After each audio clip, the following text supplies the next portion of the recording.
Cuando una ocupación en particular es elegida abrumadoramente por mujeres, como la enfermería, el empleador puede ser reacio a contratar a un enfermero, independientemente de las calificaciones individuales de ese enfermero.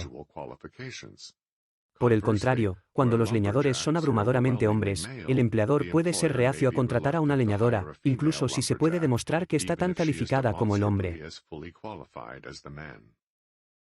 Los observadores que señalan que individuos particulares están igualmente calificados, independientemente de su sexo, pierden el punto. Una persona igualmente calificada puede hacer el trabajo tan bien como los demás, pero si algunos de los demás se distraen de su trabajo, el efecto neto puede ser una fuerza laboral menos eficiente. Esa es la base empírica que puede llevar a los empleadores a practicar la discriminación en tales situaciones, incluso si los empleadores no tienen prejuicios o aversión hacia aquellos con menos probabilidades de ser contratados. El diagnóstico erróneo de la base para la discriminación produce más que una diferencia en las palabras. Puede producir políticas con menos probabilidades de lograr sus objetivos o incluso políticas que empeoran las cosas, como en el caso de prohibir a los empleadores verificar los antecedentes penales de los solicitantes de empleo. Además, los costos más altos no son solo un problema limitado a los empleadores. Otros tendrán que pagar los costos más altos que inicialmente recaen en los empleadores si esos empleadores desean permanecer en el negocio y continuar brindando empleos. A muchas personas no les gusta escuchar a los economistas decir que no hay un lanzamiento gratuito, pero eso no cambia la realidad. Las decisiones de empleo no son las únicas decisiones afectadas por la discriminación de un tipo u otro. Cuando existen diferencias reales entre grupos con consecuencias potencialmente nefastas, como tasas de homicidios varias veces más altas en un grupo que en otro, la discriminación de un grupo puede llevarse al punto de poner en una línea roja a todo un vecindario o grupo, incluso cuando la mayoría de los miembros del grupo no son culpables del comportamiento temido. Incluso en un vecindario de alta delincuencia, por ejemplo, la mayoría de las personas no son necesariamente delincuentes. Como nota personal, hace algunos años, un pariente anciano cruzaba solo una calle concurrida en el Bronx cuando perdió el conocimiento y cayó al suelo en un vecindario de alta criminalidad. La gente en la acera salió corriendo a la calle para dirigir el tráfico a su alrededor. Una de las mujeres del grupo se hizo cargo de su bolso y se lo devolvió después de que mi pariente inconsciente reviviera. No faltaba ni un centavo de la cartera. Pero los costos de clasificar a la población local individualmente pueden ser prohibitivamente altos. Por lo tanto, es probable que las decisiones se tomen a través de un proceso de toma de decisiones más crudo que se basa en generalizaciones de base empírica, discriminación 1B, en lugar de la discriminación 1A más exigente pero costosa, una discriminación 2 basada en la antipatía o el sesgo.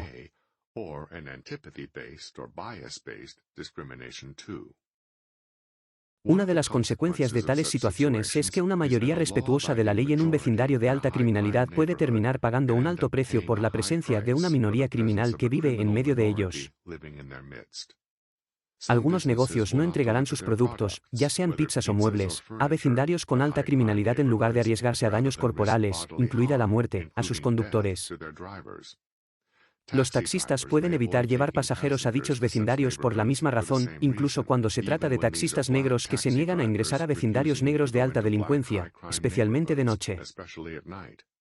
Las cadenas de supermercados y otros negocios a menudo evitan ubicar tiendas locales en dichos vecindarios por razones similares. Todo esto perjudica a las personas respetuosas de la ley en vecindarios de alta criminalidad que, en efecto, están pagando un precio por lo que otras personas están haciendo. Además de ser las principales víctimas de los delincuentes en su medio, también pagan literalmente un precio en efectivo por el comportamiento de los demás en los precios más altos que generalmente se cobran por los bienes vendidos en vecindarios donde hay costos más altos para hacer negocios debido a niveles más altos de hurto en tiendas, vandalismo, robo, hurto y robo, y primas de seguros comerciales más altas debido a las abejas y otros trastornos del vecindario.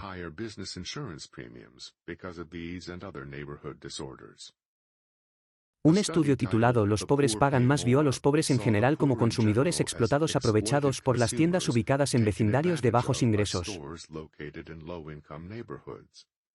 Este punto de vista se hizo eco en los medios de comunicación, en el gobierno y en publicaciones académicas. Sin embargo, debido a que muchos vecindarios de bajos ingresos también son vecindarios de alto crimen, los pobres pagan más cometieron un error demasiado común al suponer que la causa de algún resultado indeseable puede determinarse por el lugar donde se recopilaron los datos estadísticos. En este caso, los investigadores recopilaron datos de precios en las tiendas de barrio, pero las causas de esos precios altos no fueron las personas que publicaron esos precios en las tiendas. Además, si bien los precios eran más altos en las tiendas de barrio de bajos ingresos del centro de la ciudad, las tasas de ganancia de las inversiones en dichas tiendas no eran más altas que el promedio, sino más bajas que el promedio, a pesar de que algunas personas asumieron que las tasas de ganancia tenían que ser más altas debido a los precios más altos. Para las personas que desconocen la economía de la situación, los precios más altos pueden verse simplemente como un aumento de precios por parte de los propietarios de tiendas codiciosos, la discriminación también contra los vecindarios minoritarios y un problema que el gobierno podría resolver imponiendo controles de precios, por ejemplo, como sugirió un periódico de Harlem durante la década de 1960. Sin embargo, si los negocios en estos vecindarios no recuperan sus costos más altos de hacer negocios allí en los precios que cobran, enfrentan la posibilidad de verse obligados a cerrar el negocio por las pérdidas. A menudo hay escasez de negocios en vecindarios de bajos ingresos y alta criminalidad, lo que difícilmente sería el caso si se obtuvieran mayores tasas de ganancias de los precios más altos que se cobran en dichos vecindarios. Puede que no sea un consuelo para los ciudadanos respetuosos de la ley en un vecindario de alta criminalidad que los precios más altos que tienen que pagar están reembolsando los costos más altos de hacer negocios donde viven. Mientras tanto, los políticos y activistas locales tienen todos los incentivos para afirmar que los precios más altos se deben a la discriminación en el sentido de discriminación también, incluso cuando en realidad la comunidad simplemente está pagando los costos adicionales generados por algunos residentes en esa comunidad. Los residentes locales que no crearon ninguno de esos costos pueden ser víctimas de quienes lo hicieron en lugar de ser víctimas de quienes cobraron los precios más altos resultantes. Esto no es solo un punto filosófico abstracto o una cuestión de semántica.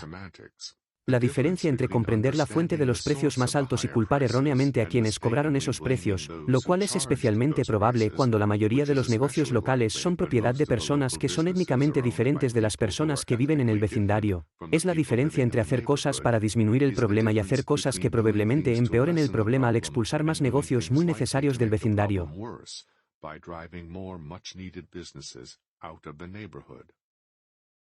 Aunque los precios más altos en los vecindarios de bajos ingresos a menudo se discuten en el contexto de las minorías raciales o étnicas, se han encontrado las mismas consecuencias económicas donde las personas en los vecindarios de bajos ingresos son blancas. Como informó el Cincinnati Enquirer, los residentes del este de Kentucky se refieren a los precios más altos y las tasas de interés comunes en su área como el impuesto hillbilly.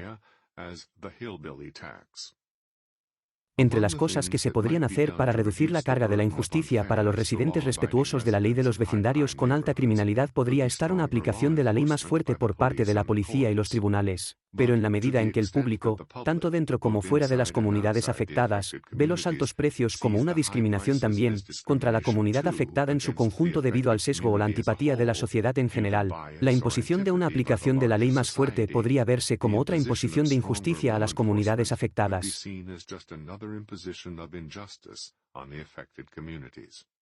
En resumen, si las personas creen que los precios más altos en los vecindarios de bajos ingresos y alta criminalidad se deben a la discriminación 2 o a decisiones empíricamente basadas, la discriminación 1, importa en términos de que políticas para reducir las cargas injustas sobre los residentes respetuosos de la ley son políticamente factibles. La solidaridad comunitaria o étnica puede ser un obstáculo importante para ver, creer o responder a los hechos.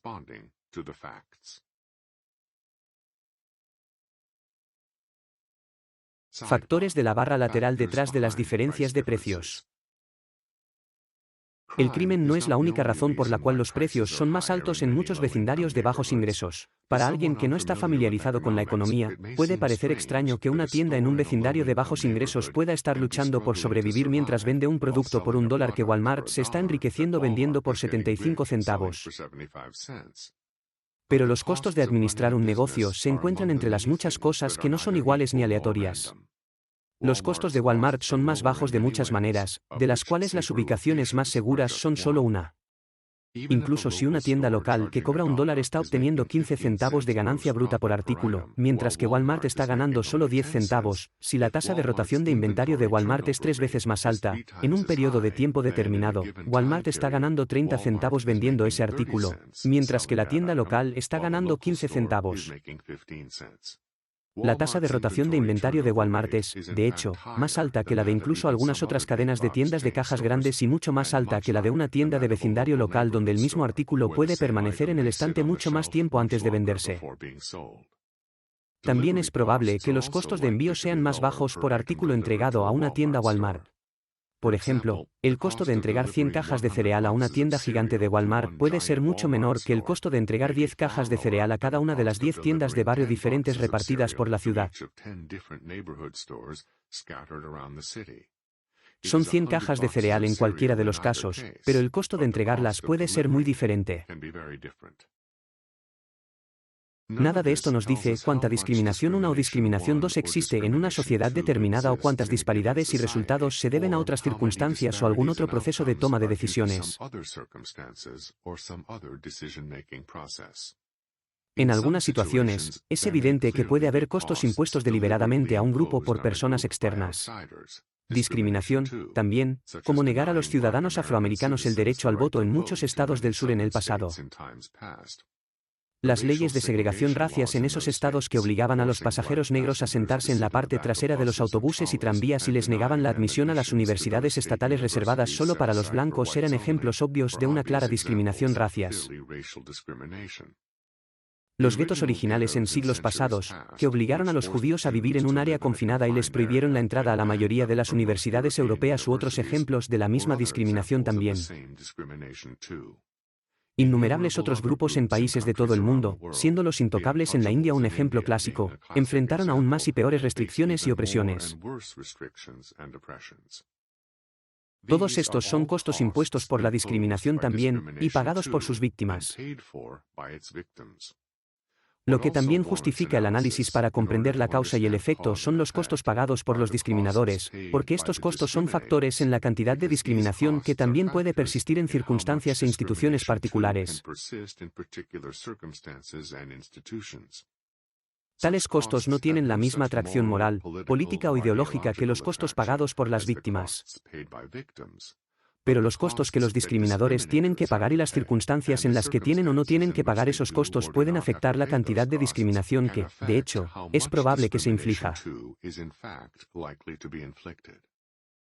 Comprender los costos pagados por los discriminadores también presenta oportunidades para las políticas que pueden garantizar que estos costos no se puedan evadir, así como advertencias de que otras políticas pueden excluir inadvertidamente a los discriminadores de estos costos si no se comprenden las circunstancias.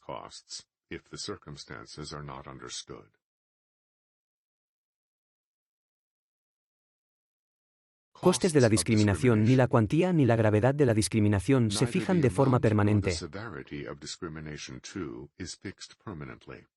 Varía mucho de un país a otro y de una época a otra en el mismo país. Hubo una época en la que los anuncios de muchos empleadores estadounidenses para algunos trabajos decían que no era necesario que los irlandeses se postularan o que solo los blancos. Hubo un tiempo en que algunas tiendas en Harlem, cuando era una comunidad blanca exclusiva, tenían carteles que decían no judíos y no perros. Los estadounidenses tampoco eran únicos. En muchos otros lugares y épocas del mundo, la discriminación grupal, es decir, la discriminación también, era tan penetrante y tan ampliamente entendido que no eran necesarios tales signos.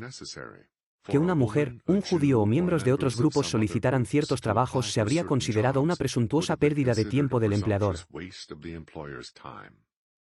La discriminación también en la contratación y los ascensos plantea preguntas sobre la causalidad y la moralidad. Ambos tipos de preguntas merecen ser examinadas por separado.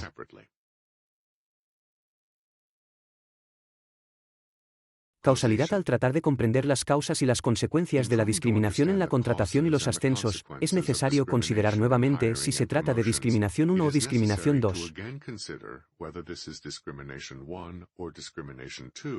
Esta no siempre es una pregunta fácil de responder. De hecho, las respuestas fáciles, como equiparar automáticamente las disparidades estadísticas en los resultados con la discriminación, pueden ser un obstáculo importante para llegar a la verdad.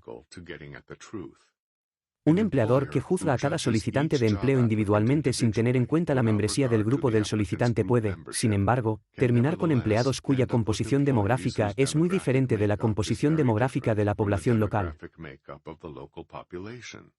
Un hecho demográfico importante que a menudo se pasa por alto por aquellos que automáticamente equiparan las disparidades estadísticas en los resultados con la discriminación, también, es que los diferentes grupos étnicos tienen edades medias muy diferentes.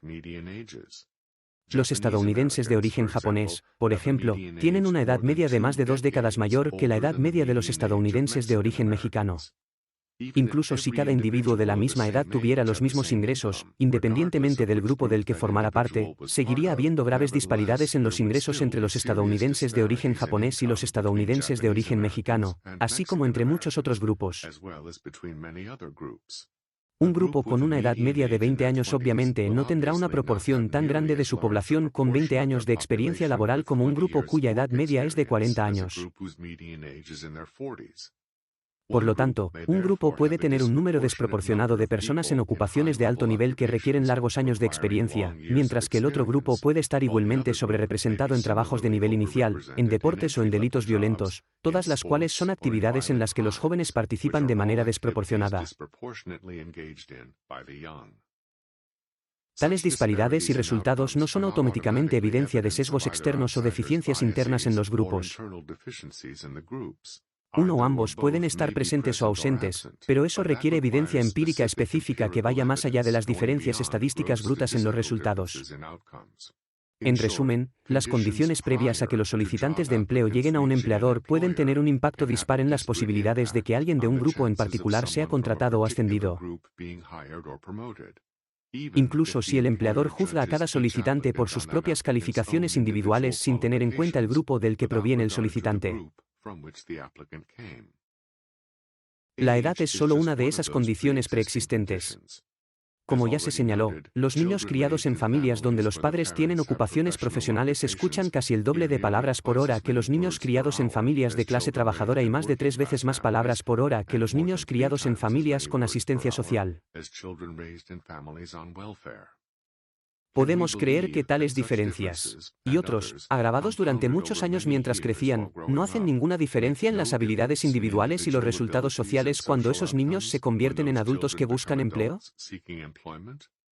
Todas estas personas pueden haber sido muy similares al nacer, pero muchas cosas suceden entre el nacimiento y la solicitud de un trabajo o la admisión a la universidad, y rara vez sucede lo mismo para todos. Como hemos visto, sucede de manera diferente para los niños nacidos y criados en la misma familia que nacieron antes o después. No solo las diferencias en la crianza de los hijos, sino también las decisiones tomadas por los propios individuos afectan sus resultados.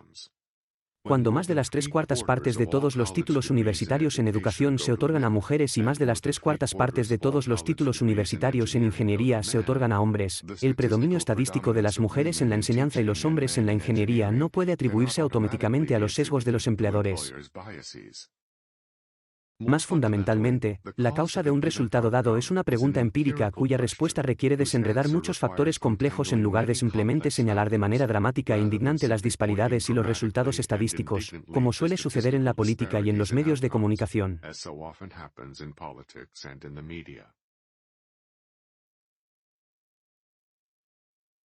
Costos y sus efectos. Es fácil entender cómo se les niega la oportunidad de ser contratados o promovidos para algunos trabajos puede llevar a algunos grupos a tener ingresos más bajos que otros, y porque eso puede despertar objeciones morales, no solo de aquellos a quienes se les niega el trabajo, sino también de otros que encuentran tales prácticas moralmente repugnantes.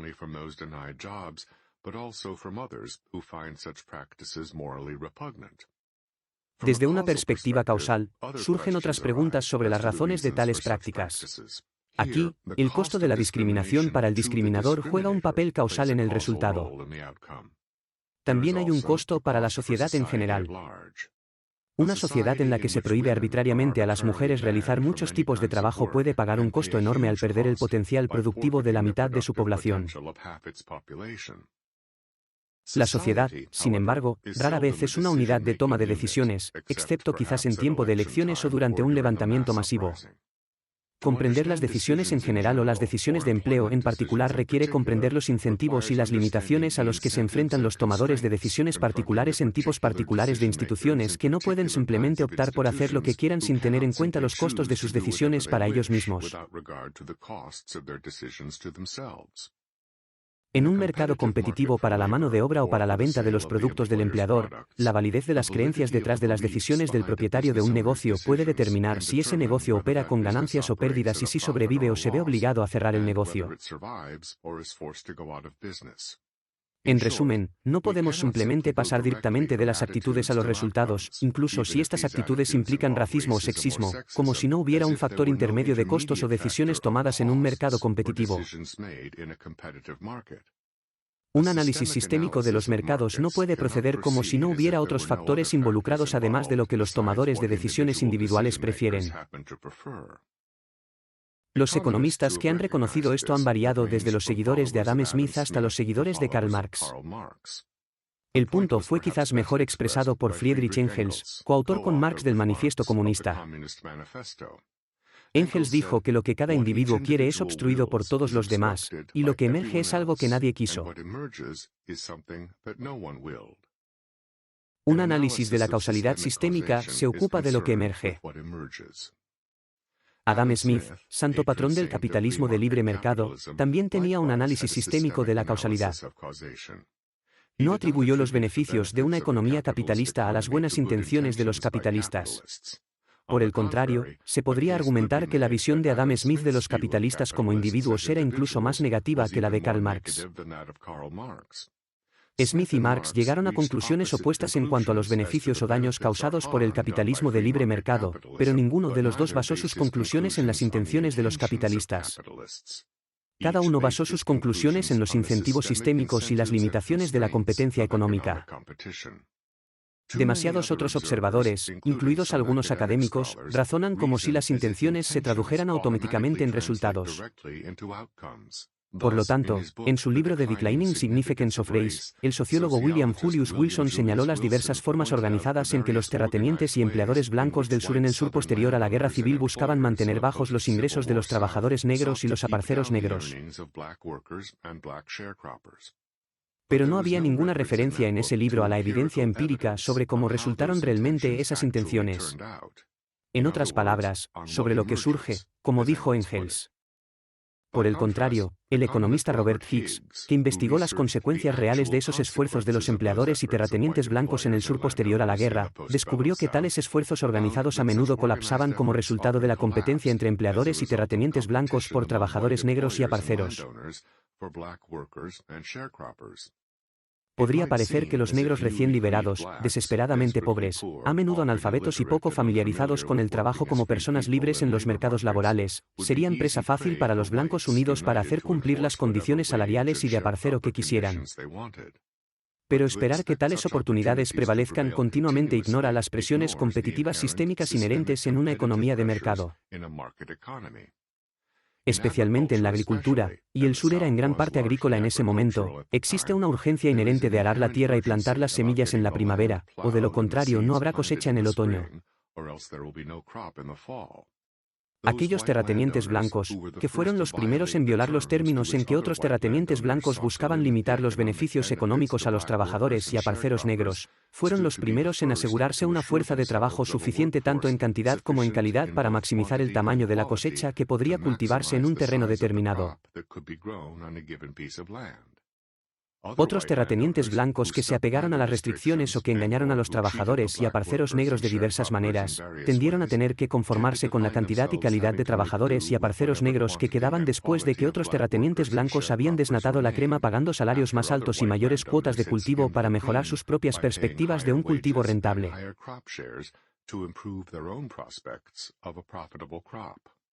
No es de extrañar que los esfuerzos organizados para suprimir el salario de los trabajadores negros y la participación de los aparceros negros en sus cultivos a menudo se rompieran bajo tales presiones económicas. Lo que emerge en este caso es que los ingresos per cápita de los negros en 1980 eran, como mínimo, casi la mitad más altos que en 186.768. Esto representó una tasa de crecimiento superior a la de la economía estadounidense en su conjunto durante ese periodo. Debido a que comenzaron desde un nivel económico mucho más bajo, los negros seguían siendo más pobres que los blancos. Pero los datos del profesor Hicks indicaron que los ingresos de los negros crecieron más rápidamente que los de los blancos durante el último tercio del siglo XIX, y alrededor del 90% de los negros vivían en el sur durante esa época. Las empresas en general, ya sea que tomen decisiones en un mercado laboral o en un mercado de productos, no son como los profesores que votan en una reunión de profesores porque esos votos rara vez tienen algún costo para los propios profesores, a pesar de los buenos o malos resultados que tales votos puedan tener para los estudiantes o para la institución académica. La diferencia es la diferencia entre las decisiones tomadas sujetas a retroalimentación consecuente en un mercado competitivo y las decisiones tomadas con aislamiento de dicha retroalimentación en la academia y otros lugares aislados.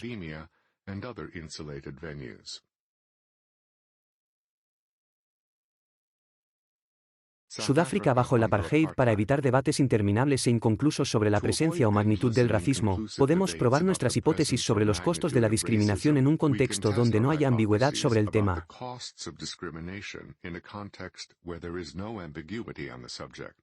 A saber, Sudáfrica durante la era del apartheid, gobernada por un gobierno de minoría blanca elegido con la mayoría negra a la que se le negó el voto y que promovía abiertamente la supremacía blanca.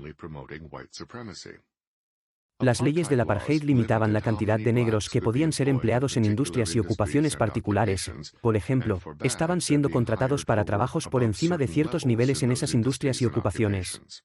Sin embargo, los empleadores sudafricanos blancos en industrias competitivas a menudo contrataban a más negros de lo que les permitían las leyes del apartheid y en ocupaciones más altas de lo que permitían esas leyes.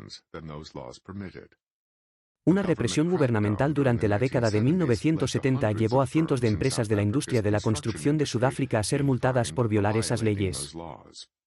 Tampoco fue la industria de la construcción la única en la que las empresas competitivas fueron multadas por contratar a más negros y en ocupaciones más altas de lo permitido por la ley. En algunas otras industrias, los negros incluso superaban en número a los blancos en algunas categorías de trabajo en particular, donde era ilegal que los negros fueran contratados. No hay evidencia convincente de que los empleadores blancos que violaron esas leyes tuvieran puntos de vista raciales diferentes a los de los legisladores blancos que aprobaron dichas leyes. Lo que era diferente era que los empleadores que no contrataban a trabajadores negros a quienes era rentable contratar también pagaban un precio por la discriminación, en forma de oportunidades perdidas para ganar dinero, mientras que los legisladores que aprobaron leyes que imponían la discriminación tampoco pagaron ningún precio. De hecho, los legisladores que no aprobaran tales leyes pagarían un precio político en una situación en la que solo los blancos podían votar y en la que los trabajadores blancos querían protección contra la competencia de los trabajadores negros. Tanto los empleadores como los legisladores perseguían racionalmente sus propios intereses. Era solo que los incentivos y restricciones institucionales eran diferentes en un mercado competitivo de los incentivos y restricciones en una institución política. Tampoco fueron los mercados laborales los únicos afectados por los costos que enfrentan los discriminadores en Sudáfrica. Las leyes del apartheid hicieron ilegal que los no blancos vivieran en ciertas áreas reservadas por ley solo para blancos.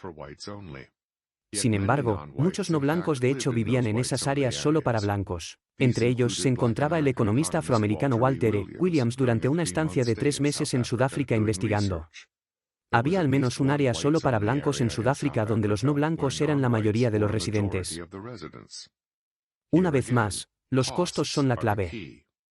Los costos para los propietarios de propiedades de alquiler en áreas solo para blancos que perdieron los beneficios económicos disponibles al negarse a alquilar a no blancos compitieron con los costos de desobedecer las leyes del apartheid, y estas últimas no siempre prevalecieron. Mientras que los racistas, por definición, prefieren su propia raza a otras razas, los racistas individuales, como otras personas, tienden a preferirse a sí mismos sobre todo. Eso es lo que llevó a violaciones generalizadas de las leyes del apartheid por parte de empleadores y propietarios blancos en industrias competitivas en Sudáfrica. A los sudafricanos blancos no les cuesta nada votar por candidatos que promueven la supremacía blanca.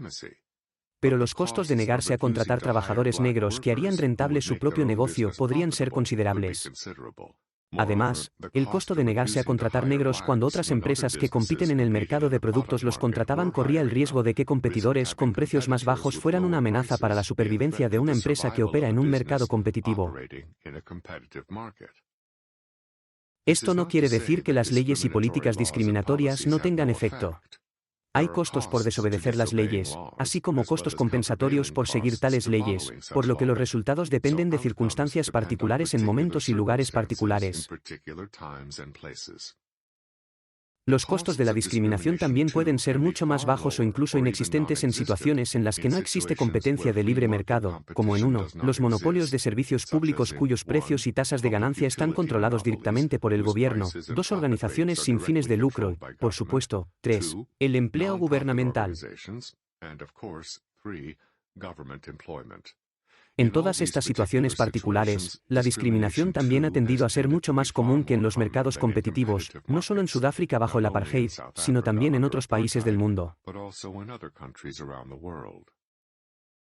A menos que uno crea que los tomadores de decisiones en estas instituciones en particular tienen diferentes puntos de vista raciales o de otro tipo que los tomadores de decisiones en los mercados competitivos, y que tales diferencias persisten a lo largo del tiempo a medida que las nuevas generaciones de tomadores de decisiones van y vienen, las razones de tales diferencias institucionales deben buscarse en incentivos y restricciones particulares que surgen de las diferencias en las circunstancias de esas instituciones.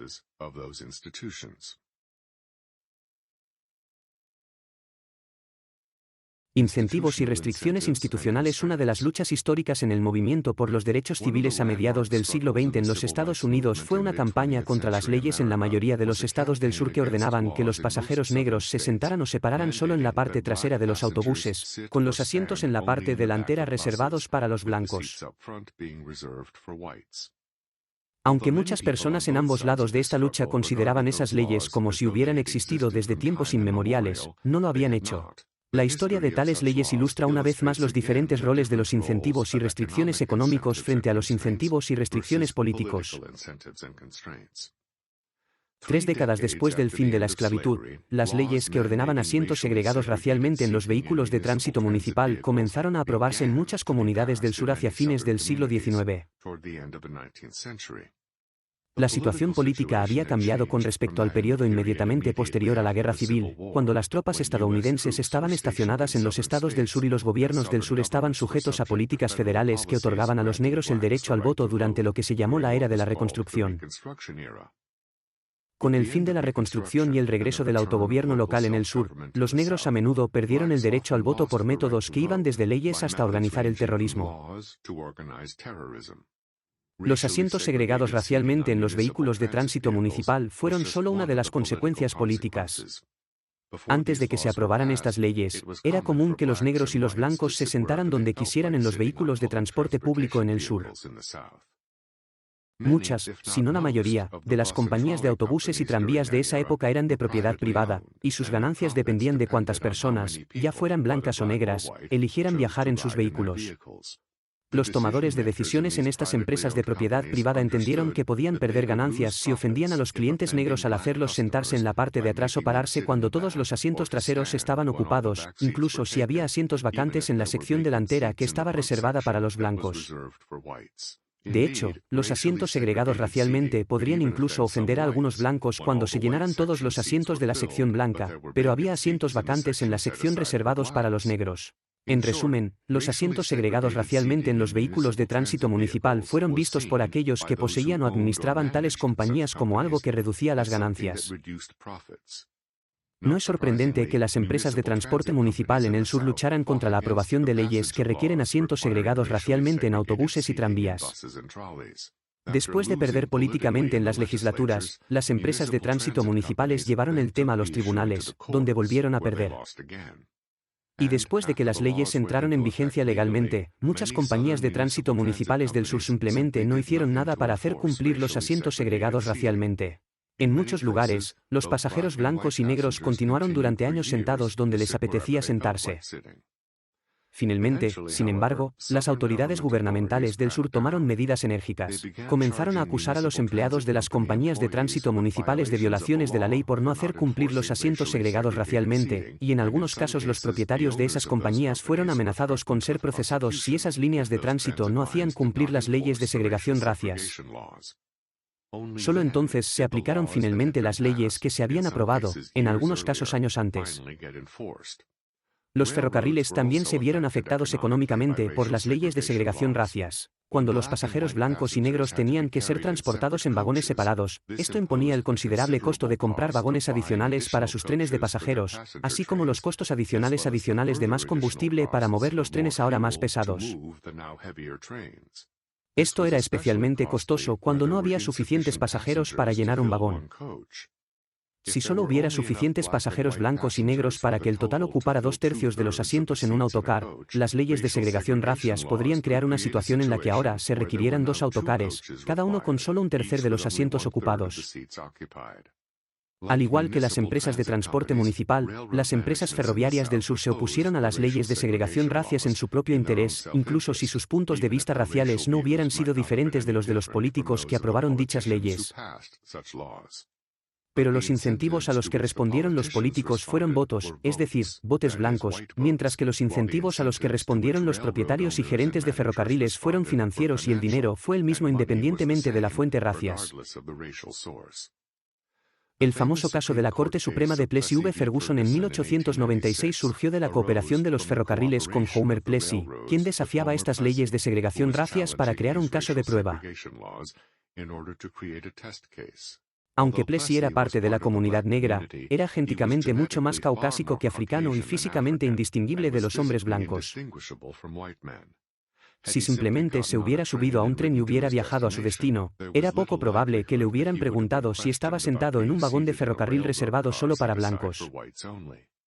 Pero los abogados del ferrocarril y los abogados de Plessy cooperaron para organizar una confrontación legal para que hubiera un caso que llevar a los tribunales. Desafortunadamente para ambos y para la causa de la igualdad de derechos en general, la mayoría de la Corte Suprema falló en contra de ellos. No hay un resultado predestinado del conflicto entre las fuerzas económicas y políticas. Lo que es importante es reconocer las implicaciones de ese conflicto al elaborar o cambiar leyes y políticas. No es solo en las instituciones políticas, sino también en algunas instituciones económicas, donde los tomadores de decisiones están aislados de tener que pagar los costos de la discriminación también. Los monopolios de servicios públicos, cuyos precios y tasas de ganancia están controlados directamente por las agencias reguladoras gubernamentales, se encuentran entre las instituciones aisladas de pagar los costos económicos que un mercado competitivo impone a un comportamiento discriminatorio, ya sea dirigido contra minorías étnicas, mujeres u otros. Aunque participar en la discriminación también, al contratar empleados podría significar menores ganancias para una empresa que opera en mercados competitivos, una empresa de servicios públicos regulada por el gobierno que tiene un monopolio en su mercado no podría obtener una tasa de ganancia más alta que la agencia gubernamental considera adecuada en cualquier caso. Por lo tanto, una empresa de servicios públicos regulada no pierde ningún beneficio adicional que se le permitiría conservar si contratara sin tener en cuenta el grupo del que provienen los solicitantes de empleo. La discriminación también podría requerir que la empresa de servicios públicos regulada pague costos laborales adicionales debido a que tiene que ofrecer salarios más altos para atraer a un grupo más grande de solicitantes calificados, de los cuales solo se contrataría a los solicitantes de los grupos que los tomadores de decisiones preferían. Pero para un monopolio regulado por el gobierno, tales costos pueden transferirse a los clientes que no tienen más remedio que pagar esos costos. Un estudio sobre el empleo en monopolios de servicios públicos regulados por el gobierno, cuando eso incluía a todas las compañías telefónicas, señaló que era necesario reclutar pocos trabajadores para cubrir sus trabajos porque, en las grandes ciudades, los solicitantes a menudo se contaban por miles para unos pocos cientos de vacantes. Los generosos salarios y beneficios también permitieron a estas compañías elegir el grupo de solicitantes ampliado para cualquier tipo de personalidad u otras características que harían una fuerza laboral más agradable y manejable. La historia de la industria telefónica, cuando los teléfonos significaban líneas fijas y todas las principales compañías telefónicas de los Estados Unidos eran subsidiarias de la American Telephone and Telegraph Company, AT&T, ilustra este patrón. A partir de 1930, solo había 331 mujeres negras en todo el país que trabajaban como operadoras telefónicas de más de 230 mujeres en esa ocupación. Ya en 1950, las mujeres negras todavía eran solo el 1% de todas las mujeres que trabajaban para compañías telefónicas. Sin embargo, después de la creación de leyes de prácticas justas de empleo en algunos estados del norte en la década de 1950 y luego de las leyes y políticas federales de derechos civiles en la década de 1960, muchas compañías telefónicas revirtieron sus políticas y los negros comenzaron a ser contratados de manera desproporcionada. Sin embargo, antes de la década de 1960, las leyes estatales de prácticas justas de empleo existían únicamente fuera del sur. Aunque una muestra nacional de empleo en la industria telefónica mostró que el empleo de los operadores telefónicos negros aumentó más del triple entre 1950 y 1960, fue en 1964 antes de que el primer operador telefónico negro fuera contratado por compañías telefónicas en lugares del sur como Nueva Orleans, Carolina del Sur o Florida. Mientras tanto, los datos de una muestra nacional de compañías telefónicas mostraron que los negros representaron un tercio del crecimiento total de los empleados de estas compañías de 1966 a 1968, una tendencia que había comenzado en la década de 1950 y se concentraba principalmente en las compañías del noreste y medio oeste. Pero en el sur durante la década de 1950, en los 11 estados que una vez formaron los Estados Confederados de América, la proporción de negros entre los empleados masculinos de las compañías de telecomunicaciones en realidad disminuyó. Dado que todas estas compañías telefónicas eran propiedad y estaban controladas por AT&T, las disparidades regionales tan marcadas en las políticas de las compañías telefónicas individuales eran mucho más consistentes con las diferencias regionales entre los gobiernos estatales del sur y no del sur que regulaban estas compañías que con las políticas transmitidas por la Administración Nacional de AT&T. Lo que era coherente en todas estas diversas regiones era que los costos adicionales que implicaba el trato preferencial o discriminatorio de los solicitantes de empleo negros eran costos que las compañías telefónicas podían transferir a los clientes que no tenían más remedio que pagarles, ya que en ese momento solo había líneas fijas y cada compañía telefónica era un monopolio en su propia área. Era la misma historia en los servicios públicos de petróleo y gas regulados por el gobierno en ese momento, donde esa regulación también era de agencias estatales, y el aumento de la contratación de negros se limitaba a los estados fuera del sur durante esa época. Estas compañías, también, no pagaron ningún costo por discriminar a los negros antes ni ningún costo por la contratación preferencial de negros después. Lo mismo ocurrió con los tomadores de decisiones que dirigían organizaciones sin fines de lucro o funcionarios a cargo de las políticas de contratación del gobierno. Incentivos similares produjeron resultados similares en organizaciones sin fines de lucro como instituciones académicas, hospitales y fundaciones, y resultados diferentes en empresas con fines de lucro que operan en mercados competitivos. Al igual que los tomadores de decisiones en los servicios públicos regulados, los de las organizaciones sin fines de lucro pudieron aceptar las opiniones y presiones predominantes de la época sin tener que preocuparse por los costos creados por la discriminación también contra las minorías, que sus instituciones tendrían que pagar. En este contexto, no es de extrañar que la discriminación laboral contra los negros y los judíos estuviera especialmente extendida entre los colegios, universidades, hospitales y fundaciones hasta después de la Segunda Guerra Mundial, cuando se produjo una repulsión contra el racismo nazi. Antes de que eso sucediera, sin embargo, había 300 químicos de investigación negros empleados en empresas privadas en la era anterior, pero solo 3 doctores negros en cualquier campo empleados por universidades blancas. En cuanto a los judíos, rara vez se los encontraba en las facultades universitarias y universitarias estadounidenses antes de la Segunda Guerra Mundial. Aunque Milton Friedman tenía un nombramiento académico temporal antes de la guerra, duró solo un año, a pesar de los grandes elogios de sus estudiantes y colegas por su trabajo. Y pasó los años de la guerra trabajando como estadístico antes de convertirse en profesor titular de economía en la Universidad de Chicago después de la guerra. Casi al mismo tiempo, la Universidad de Chicago tenía su primer profesor titular negro. La Universidad de Chicago fue excepcional solo en hacer tales cosas antes que la mayoría del resto del mundo académico.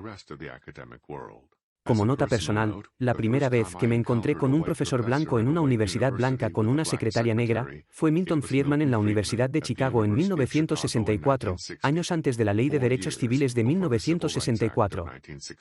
Décadas más tarde, después de que el clima político había cambiado considerablemente, los colegios y universidades se dedicaron a la contratación preferencial de profesores negros, así como a la admisión preferencial de estudiantes negros. De nuevo, sin que los tomadores de decisiones académicas paguen ningún precio por sus decisiones, al igual que antes no pagaron ningún precio por políticas opuestas.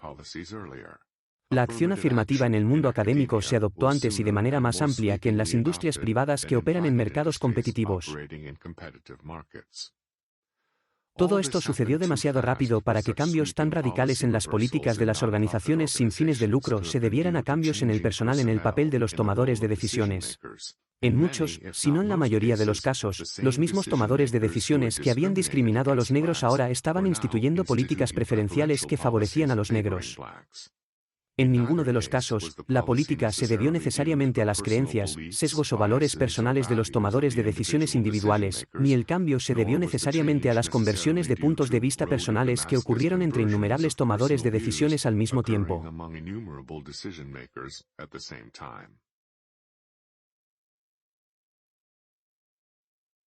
Consecuencias no deseadas.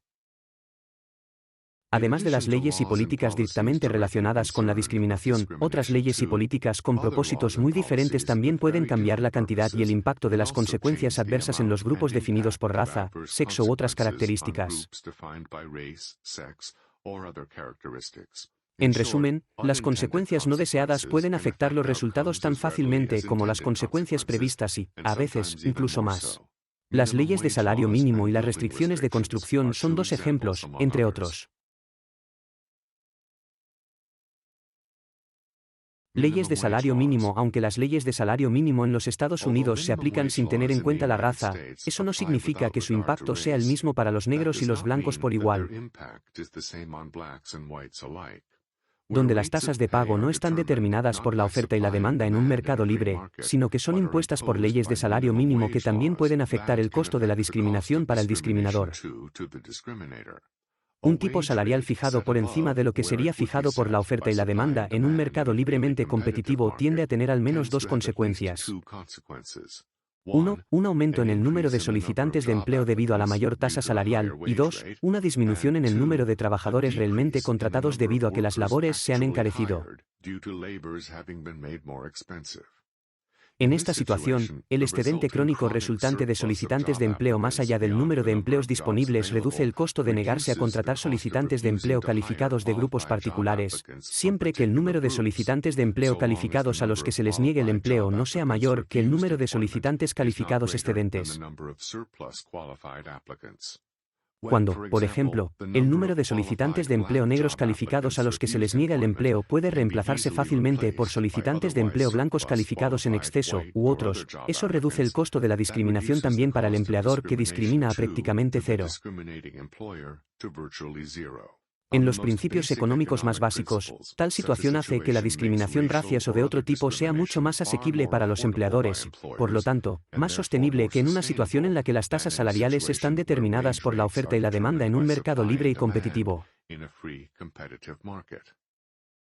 En el último caso, donde la oferta y la demanda no dejan un excedente crónico o una escasez crónica de mano de obra, los solicitantes de empleo negros calificados rechazados deben reemplazarse atrayendo a otros solicitantes de empleo calificados adicionales de otros grupos ofreciendo un salario más alto de lo que sería ese salario por oferta y demanda en un mercado laboral libremente competitivo y no discriminatorio.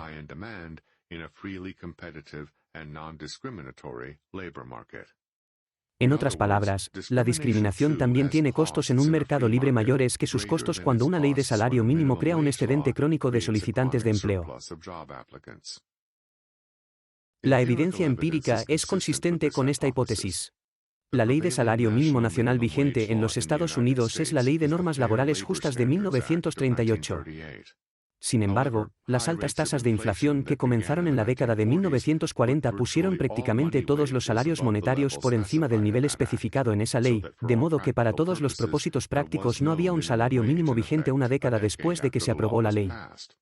Como señaló el economista George J. Stigler en 1946, las disposiciones sobre el salario mínimo de la Ley de Normas Laborales Justas de 1938 han sido derogadas por la inflación. A partir de 1948, durante este periodo sin una ley de salario mínimo efectiva, las tasas de desempleo de los adolescentes blancos y negros eran solo una fracción de lo que se convertirían en años posteriores, ya que las tasas de salario mínimo comenzaron a aumentar en la década de 1950 para ponerse al día y luego mantenerse al día con la inflación en años posteriores. Sin embargo, lo que es particularmente sorprendente es que no hubo una diferencia significativa entre las tasas de desempleo de los adolescentes blancos y negros en 1948. La tasa de desempleo para los hombres negros de 16 y 17 años fue del 9,4%. Para sus contrapartes blancas, la tasa de desempleo fue del 10,2%.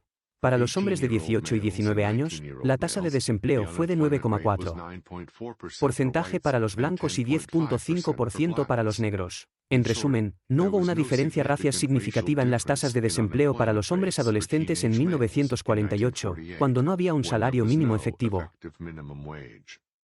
Después de que la efectividad de la ley del salario mínimo fue restaurada por aumentos recurrentes del salario mínimo en años posteriores, las tasas de desempleo de los adolescentes en su conjunto no solo aumentaron a múltiplos de lo que habían sido en 1948, sino que las tasas de desempleo de los adolescentes negros masculinos se volvieron mucho más altas que las tasas de desempleo de los adolescentes blancos masculinos, por lo general al menos el doble de altas durante la mayoría de los años.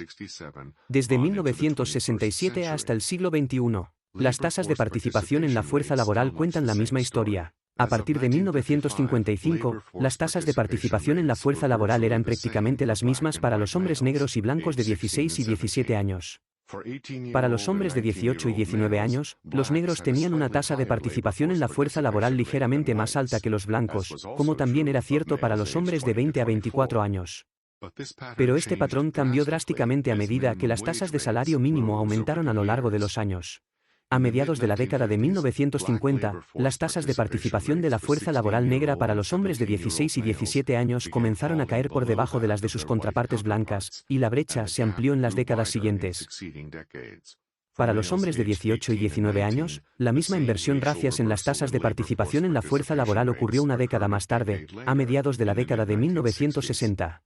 Para los hombres de 20 a 24 años, esa misma inversión racial ocurrió a principios de la próxima década en 1970.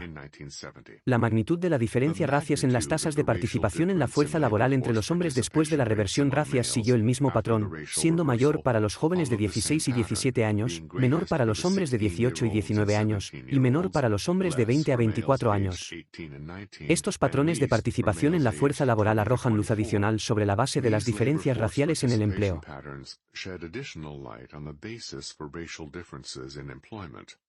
Si la razón principal de esa diferencia racial en las tasas de participación en la fuerza laboral era el racismo, no había razón para tales reversiones, y especialmente reversiones en diferentes años y con diferentes magnitudes para diferentes grupos de edad. Las personas que son negras a los 16 años siguen siendo negras a medida que envejecen, por lo que no hay base para que los racistas cambien su tratamiento de los negros en patrones tales como la edad de los trabajadores negros. Pero si la verdadera razón de estos patrones fuera que la experiencia laboral y las habilidades laborales de los trabajadores negros más jóvenes los hacían menos demandados que los trabajadores negros mayores con más experiencia laboral o más habilidades laborales que una tasa de salario mínimo en aumento, los negros más jóvenes dejarían de trabajar en primer lugar y en la mayor medida. Desafortunadamente, cuando las leyes de salario mínimo reducen las perspectivas de empleo de los adolescentes negros inexpertos y no calificados, eso reduce su participación en la fuerza laboral y, por lo tanto, reduce su tasa de adquisición de experiencia laboral y habilidades laborales. Cualquiera que sea el grado de racismo, no puede explicar las diferencias de edad en el empleo entre los hombres negros jóvenes que no cambian de raza a medida que envejecen.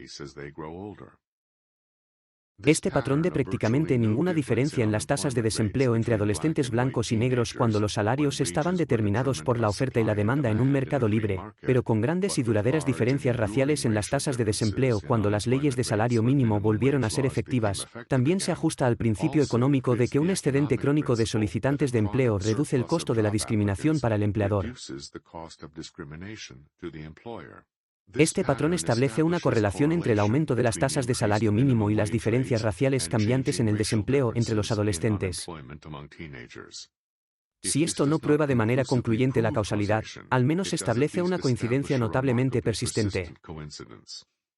Las explicaciones alternativas para estos patrones cambiantes de diferencias raciales, como el racismo, la pobreza o la educación inferior entre los negros, no pueden establecer una correlación uniforme con los resultados cambiantes del empleo a lo largo de los años porque todas esas cosas empeoraron en la primera mitad del siglo XX, cuando la tasa de desempleo entre los adolescentes negros en 1948 era mucho más baja y no significativamente diferente de la tasa de desempleo entre los adolescentes blancos.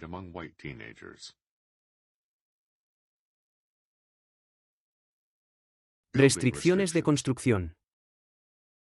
Las severas restricciones a la construcción de viviendas u otras estructuras se extendieron por varias partes de los Estados Unidos durante la década de 1970 en nombre de la preservación del espacio abierto, el ahorro de tierras de cultivo, la protección del medio ambiente, la preservación histórica y otras consignas políticamente atractivas. Pero independientemente de cómo se caracterizaran, lo que tales leyes y políticas hicieron en la práctica fue prohibir o reducir drásticamente la construcción de viviendas u otras estructuras. La costa de California, incluida toda la península desde San Francisco hasta San José, fue una de las regiones más grandes donde surgieron y prevalecieron severas leyes y políticas de restricción de construcción. El efecto predecible de restringir la construcción de viviendas a medida que la población crecía era un aumento en los precios de la vivienda. Cuando no se permitió que la oferta de vivienda aumentara a medida que aumentaba la demanda, los precios de las viviendas en California eran muy similares a los del resto del país antes de que esta ola de restricciones a la construcción se extendiera por las regiones costeras del estado en la década de 1970. Pero después, los precios de las viviendas en el área de la Bahía de San Francisco aumentaron a más de 3 veces el promedio nacional. En Palo Alto, adyacente a la Universidad de Stanford, los precios de las casas casi se cuadruplicaron durante la década de 1970, no porque se estuvieran construyendo casas más caras, ya que no se construyeron casas en Palo Alto durante esa década. Las casas existentes simplemente se dispararon en precio. A principios del siglo XXI, las 10 principales áreas de los Estados Unidos con los mayores aumentos de precios de las viviendas en los 5 años anteriores se encontraban en California. El impacto racial de estas restricciones de vivienda fue más pronunciado que muchas restricciones racialmente explícitas. En 2005, la población negra de San Francisco se redujo a menos de la mitad de lo que había sido en 1970, a pesar de que la población total de la ciudad en su conjunto estaba creciendo. En un lapso de tiempo aún más corto, entre los 19 censos de 92.000, otros 3 condados de California, el condado de Los Ángeles, el condado de San Mateo y el condado de Alameda tuvieron una disminución de sus poblaciones negras de más de 10 personas cada una, a pesar de los aumentos en la población general en cada uno de esos condados. Por el contrario, Harlem era una comunidad predominantemente blanca ya en 1910 y hubo esfuerzos abiertamente proclamados y organizados por propietarios y agentes inmobiliarios blancos para evitar que los negros se mudaran a Harlem. Pero al igual que los esfuerzos organizados de los blancos para suprimir las ganancias de los negros en el sur post-Belém, la mera presencia de tales esfuerzos organizados no era evidencia o prueba de que lograron su objetivo. Calificar de infructuosos esos esfuerzos explícitamente racistas en Harlem sería quedarse corto. Los propietarios y agentes inmobiliarios blancos en Harlem que resistieron mientras otros comenzaban a alquilar a los negros se encontraron perdiendo inquilinos blancos que se mudaron del vecindario a medida que los negros se mudaban, dejando los edificios de los holdouts con muchas vacantes que representaban la pérdida de renta. El colapso de estos esfuerzos organizados para mantener alejados a los negros no es sorprendente en estas condiciones. No hubo tales consecuencias económicas que inhibieran a los residentes y sus funcionarios electos en años posteriores que restringieron la construcción de viviendas en San Francisco y otras comunidades costeras de California a través del proceso político, lo que elevó los precios de las viviendas y los alquileres a niveles que muchos negros no podían pagar. Por el contrario, tales restricciones a la construcción de nuevos edificios aumentaron el valor de mercado de las viviendas existentes de los residentes en esas comunidades y permitieron que los propietarios cobraran alquileres más altos en un mercado con grave escasez de viviendas. Las actitudes y creencias, por muy fuertemente sostenidas o proclamadas en voz alta, no se traducen automáticamente en resultados finales, en lo que surge, especialmente cuando hay costos que deben ser asumidos por los propios discriminadores. Es muy posible que las actitudes y creencias raciales de los propietarios y agentes inmobiliarios blancos a principios del siglo XX en Harlem fueran más hostiles hacia los negros que las actitudes y creencias de los residentes y funcionarios blancos a fines del siglo XX en San Francisco y otras áreas costeras de California. Pero en términos de resultados finales, las acciones de los primeros no lograron mantener a los negros fuera de Harlem, mientras que las acciones de los segundos expulsaron de San Francisco a la mitad de los negros que ya vivían en esa ciudad. Los costos importan. Mucha evidencia empírica sugiere que los seres humanos no interactúan al azar, ni con tanta frecuencia o intensidad con todos los demás seres humanos como con subconjuntos seleccionados de personas como ellos. nor as frequently or as intensely with all other human beings as with selected subsets of people like themselves. En resumen, las personas se clasifican a sí mismas, tanto en el lugar donde eligen vivir como con quien eligen interactuar con mayor frecuencia y más de cerca. Vale la pena examinar parte de esa evidencia empírica en cuanto a la autoclasificación antes de pasar a considerar las consecuencias de la clasificación de terceros o la eliminación de la clasificación de otras personas. El punto crucial aquí es que cuando las personas se ordenan espontáneamente, los resultados rara vez son uniformes o aleatorios y, a menudo, están bastante sesgados.